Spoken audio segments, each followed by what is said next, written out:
Greetings, opera lovers. Live from Bloomfield, Connecticut, it's Rona Sutton.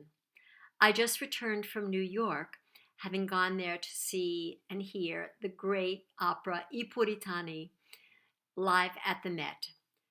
Now, this is one of my very favorite operas, and my very favorite opera composer is Wagner.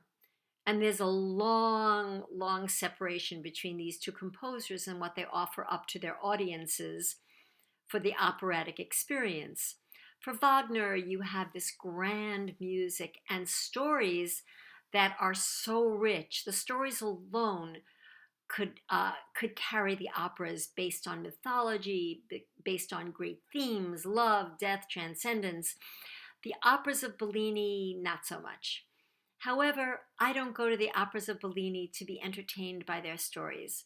I go to the operas of Bellini or Donizetti or Rossini and many others to hear examples of great singing. And last year, when I was trying to decide what to see at the Met for this season, it was my list was topped off because I knew in Puritani I was going to hear DAMRAU and Javier Camarena. I had never heard either of them live before, so I was really looking forward to this. As a little side note, I know that Miss DAMRAU was suffering from bronchitis, and instead of her singing the second scheduled performance, Miss Puritani sang. And had she sung instead of Miss DAMRAU, that would have been just fine by me, even though I just heard her last week singing Rosina in The Barber of Seville. So I went to hear great singing, and did I get it? You bet. Starting off with the two leads, they were just sterling examples of great bel canto singers in style, technique, and just plain voice. I know that Miss DAMRAU was suffering from bronchitis a little more than a week ago, and if I'm not mistaken, there were a few signs that she still had some lingering effects from it. But if you didn't know that, you would still have been completely taken by her performance. Although I'd seen her on some HDs and through YouTube, I'd never experienced her being alone on the stage with me in the audience. And watching her portray Elvira was just a highlight of my operatic experiences up till now. She's a tremendous presence on the stage. She dominates it. She invests so much in. Just to give you one small example, during part of her mad scene, there are two mad scenes, and I think it was in the second one, in the second act, where she sings Qui la voce. She holds a bouquet of flowers and picks the buds off the stems, and then she winds up lying on the floor, sort of collapsing into her big bell gown, and then later she gets up. And I was so afraid that she was not going to be able to get up because that gown was voluminous, and how was she going to do it without falling over? In fact, I worried about her going down those steps. It was treacherous, but she did great. She is just such a superb artist and has incredible control over her voice. In the first act, one of the things that she did that I thought was very admirable was when she was singing all those runs that start way, way up high and go all the way down. She did not go into her chest voice at all. It was so light on the bottom. You really had to actually strain to hear it. And I even loved doing that. Why not? Why not make people work hard to hear you sing when it's appropriate? Later, when she had to sing much more dramatically, she went right into her chest voice to belt out those notes. It was fantastic. She's just my ideal of what a singer is. Someone who takes whatever their instrument gives them and maxes it out. She's also very beautiful on stage. She moves like an angel.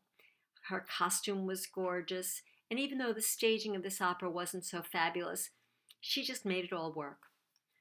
Pairing up with her is the superb Mexican tenor Javier Camarena, a stylist of immeasurable quality. It's not just that he has the high notes and the beautiful voice. he makes so much of the phrases. When he takes a breath, and then you know this long phrase is coming up, in anticipation, you just kind of, you almost breathe with him. He's that kind of an artist. He just brings you in. He and Miss DAMRAU sang exquisitely, especially in their duet. I have to always look because I'm always terrible with remembering the Italian names of all the arias and duets, and it's Viene fra questa braccia. There, I had to cheat. Some of the other highlights of the opera is the baritone's aria, which he sings right away, A per sempre, and that was done by Alexei Markov. Very fine singer. And later, Luca Pisaroni gets to sing his great aria, Cinta di Fiori. And each one of them sang very well, but it was not at the same level as Miss DAMRAU and Mr. Camarena. That is nothing to say negative. There is nothing to say negative about them. It's just that when you have two really golden age voices, the others pale by comparison. I also would like to give a special shout out for the woman who sang Enriqueta. I did not know her. Her name is Mary Ann McCormick.